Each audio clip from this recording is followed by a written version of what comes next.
ఇలాంటివి ఉండి డ్యాన్సులు ఇలాంటివి ఉంటాయి. ఇలాంటి సినిమా కాదు, ఇది ఒక science fiction cinema. Science fiction cinema అంటే ఇంటర్స్టెల్లార్ ఇలాంటి సినిమాలు చూశారు కదా, శంకర్ గారి సినిమాలు చూశారు కదా.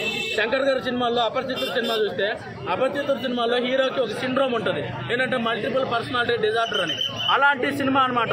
అలాగనే హీరోకి ఒక సిండ్రోమ్ ఉంటుంది ఈ సినిమాలో, మల్టిపుల్ ఒక సిండ్రోమ్ ఉంటుంది. ఆ సిండ్రోమ్ ఏంటి? అలాగే ఈ సినిమా స్టోరీ గురించి వస్తే ఒక 3 ప్యారలల్ స్టోరీస్ రన్ అవుతూ ఉంటాయి బ్రో. అంటే 3 వ్యక్తులు 3 స్టోరీలు రన్ అవుతూ ఉంటాయి. క్లైమాక్స్ లాస్ట్ 20 minutes లో చెప్తారనమాట. అసలు ఎందుకు ఏంటి అనేది మొత్తం ఆ ట్విస్ట్ అనేది రివీల్ చేస్తారనమాట. ఆ ట్విస్ట్ రివీల్ చేసిన తర్వాత మనకి స్టోరీ మొత్తం అర్థమైపోద్ది. ఆ క్యూరియాసిటీ మొత్తం అలానే హ్యాండిల్ చేశారనమాట. ఈ సినిమాలో ఫస్ట్ హైలైట్స్ గురించి చెప్పాలంటే, ఫస్ట్ హైలైట్ విశ్వక్సేన్ గారు ఈ సినిమాని యాక్సెప్ట్ చేయడం. హీరో లేకపోతే సినిమా లేదు. ఏ సినిమా అయినా ఫస్ట్ ఒక హీరో ఒక స్టోరీని యాక్సెప్ట్ చేస్తేనే అప్పుడే సినిమా అనేది ముందుకు రన్ అయింది. అలాగనే ఈ సినిమాలో మెయిన్ విశ్వక్సేన్ గారు అండి. విశ్వక్సేన్ గారు యాక్టింగ్ అయితే అవి ఎరగదీశారనమాట. ఒక అఘోర క్యారెక్టర్ చేశారు. నెక్స్ట్ డైరెక్షన్ గురించి చెప్పాలి. విశ్వక్సేన్ గారు తీసిన ఫలక్నామా దాస్, అతనే హీరోగా అతనే డైరెక్టర్గా ఒక సినిమా తీశారు, ఫలక్నామా దాస్ అని. ఆ ఫలక్నామా దాస్ సినిమా అంటే నాకు చాలా ఇష్టము. నెక్స్ట్ డైరెక్టర్ గురించి చెప్పాలండి. డైరెక్టర్ చాలా బాగా తీశారనమాట ఈ సినిమాని.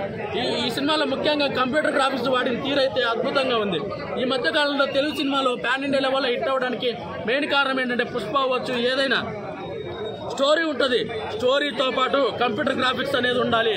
కంప్యూటర్ గ్రాఫిక్స్ ఉంటేనే ఆ సినిమా పాన్ ఇండియా లెవెల్లో హిట్ అయింది. ఎగ్జాంపుల్ చెప్పాలంటే ఈ మధ్య కాలంలో రిలీజ్ అయిన హనుమాన్ సినిమా, హనుమాన్లో స్టోరీ ఉంది. స్టోరీతో పాటు ఆ సినిమాలో ఉన్న కంప్యూటర్ గ్రాఫిక్స్ వల్లనే ఆ సినిమా పాన్ ఇండియా లెవెల్లో అంత దాదాపు 400 కోట్లు అనేది కలెక్ట్ చేసింది. అలాగనే ఈ సినిమా కూడా గామి సినిమాలో ఒక గ్రాఫిక్స్ ఉండేది బ్రో. హిమాలయాస్ అవి మొత్తం చాలా బాగా చూపించారన్నమాట. అక్కడ ఉన్న క్లైమేట్ అది మొత్తము కంప్యూటర్ గ్రాఫిక్స్, ఆ మంచు అదంతా చాలా బాగా తీశారు. అసలు దానివల్లనే పైసలు అనేటువంటిది అక్కడ వదిలేస్తే ఆయన వాకింగ్ స్టైల్ కూడా ఎట్టుండే తెలుసా, ఒరిజినల్ వాకింగ్ స్టైల్ అది. సో ఆ రెండు వదిలేస్తే మూవీ ఒక wide experience, wide experience you can come down to watch the Gaami movie అండి. సో గామి మూవీ నథింగ్ ఏం లేదండి. అందులో అఘోరా అని ఎలా కన్ఫ్యూజన్ చేశారు, ట్రైలర్ ఏం చేశారో అది రాంగ్. మూవీలో ఏంటంటే phobia, end of the movie that is called phobia.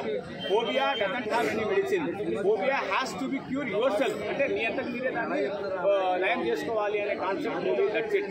So దాని తర్వాత వచ్చేసి పాట ఒకటి ఉంటుంది, గామి వై పద నీకు వై గామి. ఆ సాంగ్ కోసం వెళ్తే 2 నిమిషాలు ఉందబ్బా సాంగ్, ఆడేమో 3 నిమిషాలు యూట్యూబ్లో. సో వెరీ నైస్ మూవీ అండి. సో నేను అనేది ఏంటంటే, if you are vexed with bikini shows, bikini movies, please come down to watch the Gaami movie. So మీరు ఒకవేళ బిస్కెట్ చెప్పుకుంటే ఆ ఫైట్లు అవి నాలాగంటే, సో ఒక హాలీవుడ్ లెవెల్లో తీశాడు ఆ కాగితం. డైరెక్టర్ కాగితం అయితే ఆయన ఒక తెలుగులో ఒక కాగితం వదిలేశాడు. హాలీవుడ్ సినిమాలు మనం ఎందుకు చేయకూడదు, మనం కూడా చేయొచ్చు కదా అని చెప్పేసి. సో 3 క్యారెక్టర్లు డిజైన్ చేశాడు, గ్రోతింగ్ క్యారెక్టర్ చిన్నగా.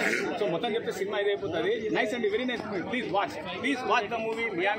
దయచేసి ఓటీటీ వరకు వెయిట్ చేయండి. ఓటీటీ మాటిటీ వద్దు, డైరెక్ట్ బాక్స్ ఆఫీస్కి చూడండి. మీ సమీప థియేటర్లో కూడా చూడొచ్చు మూవీ. Very nice movie.